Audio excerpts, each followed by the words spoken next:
Монголын эмэгтэйчүүдийн холбооны ерөнхийлөгч оюун гэрэл энэ өдрүүдэд Талтай нутагт ажиллаж байгаа билээ. Тэрээр дараагийнхаа лекцээ 9 болог сумын ерөнхий боловсролын сургуулийн өмнөх боловсролын байгууллагын багш ажилчдад уншиж санал бодлоо солилцсон юм. Монголын эмэгтэйчүүдийн холбоо Говьтай аймаг дахь эмэгтэйчүүдийн салбар зөвлөлөөс зөвхөн охид эмэгтэйчүүдэд үгүй гэр бүл чиглэсэн ажлуудыг хийж хэрэгжүүлдэг юм. Энэ сайхан лекцэнд хүрэлцэн ирж оролцлоо.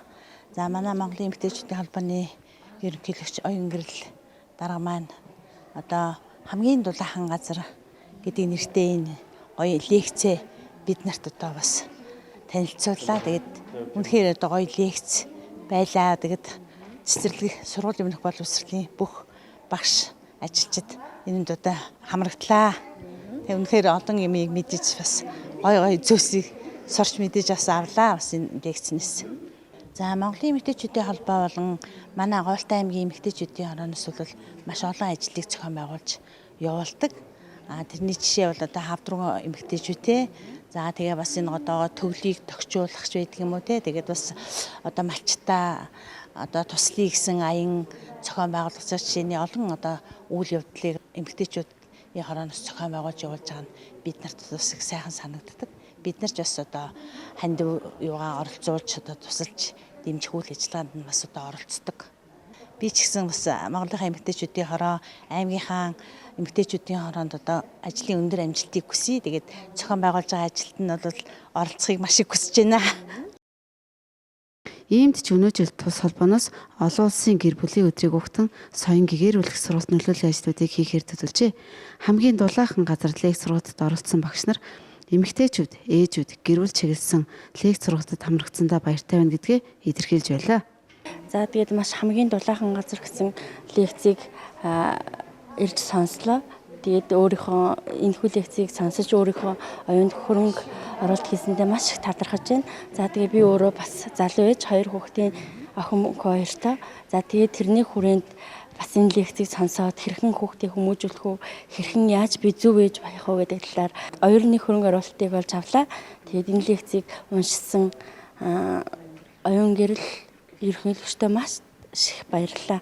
Мөн Говьтай аймгийн эмэгтэйчүүдийн холбооны хамт олондоо маш их талархлаа. Тэгээд залуу хүний үднээс бас энэ холбоонд илсээд хамтран ажиллах хүсэлттэй байна. Тэгээд ямар ч ажлыг хийсэн бас яг хамт ажиллахад нээлттэй байгаа шүү. Баярлалаа. Илүү их амжилт. Баярлалаа. Танай хамт олон ч гэсэн илүү их амжилтыг хүсье. Илүү олон дулаахан газар, илүү олон дулаахан орчныг хамтдаа бүтээцгээе. Монголын эмэгтэйчүүдийн холбоо нь 1924 онд байгуулагдсан Монголын эмэгтэйчүүдийн нийгмийн байдлыг дээшлүүлэх, тэдний эрх ашигыг хамгаалах зорилготой ашигын бус нийгэмд үйлчилдэг, үндэсний хэмжээнд үйл ажиллагаа явуулдаг Аз тэвийн анхны эмэгтэйчүүдийн байгууллага юм. Олон улсын гэр бүлийн өдрийг ухтаад Монголын эмэгтэйчүүдийн холбооны Говьтай аймгаас санаачлаад хамгийн дулаахан газар нэртэй гэр бүлийн хилцүүлгийг санаачлаад одоо аймгийн засаг даргын хамгийн газар хүүхэд гэр бүл хөгжил хамгааллын газартайгаа хамтраад ингээд 13, 14, 15-нд арга хэмжээний зохион байгуулж байна. За энэхүү өнөөдөр бол бид нар анагаахын шинжлэх ухааны үндэсний их сургуулийн оюутнуудад дулаахан сэдвт лекц уншлаа. Мөн сургуулийн өмнөх боловсролын багш нар, ерөнхий боловсролын сургуулийн багш нарт мөн хамгийн дулаахан сэдвт лекцийг уншуулж оюунд нь хөрөнгө оруулалт хийлээ. За 14-нд бид нар бүх сургуулийн ахлах тунд ангийнханд нандин төслийг хэрэгжүүлнэ. Нандин төслийн хүрээнд бид нар үе тэнгийнхний ялгарлан гадуурхал, дээрлэгэл, охидын ариун цэврийн асуудал, ариун цэврийн хэрэглэл бол ичих зүйл биш гэдэг энэхүү ойлголтыг тэгээд мөн охидуудыгаа, хүүгүүдийгээ эмзэг мэдрэмтгийн үед нь бие бинийгээ хайрлаж хүндлэх тухай юм сайхан нөлөөллийн ажлыг зохион байгуулж нандин харьцаг байршуулдаг.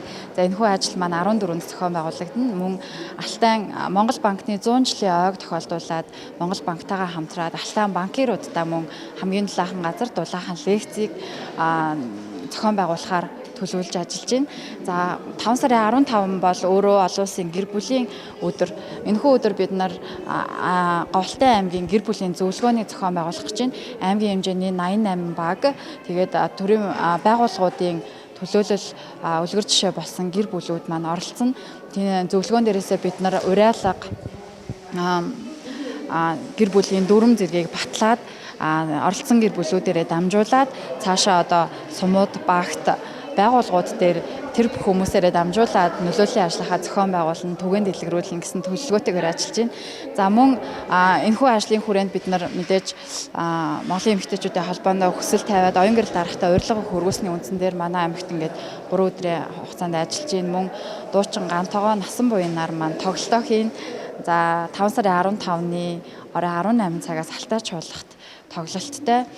Тэгээд насан буян Гантогоо хоёр маань бас нийгмийн сайн сайханд хувь нэмрээ оруулах зорилгоор Алтай нутагт маань эрэг сайхан нөлөөллийн ажлуудыг зохион байгуулцаад ингээд явж байна.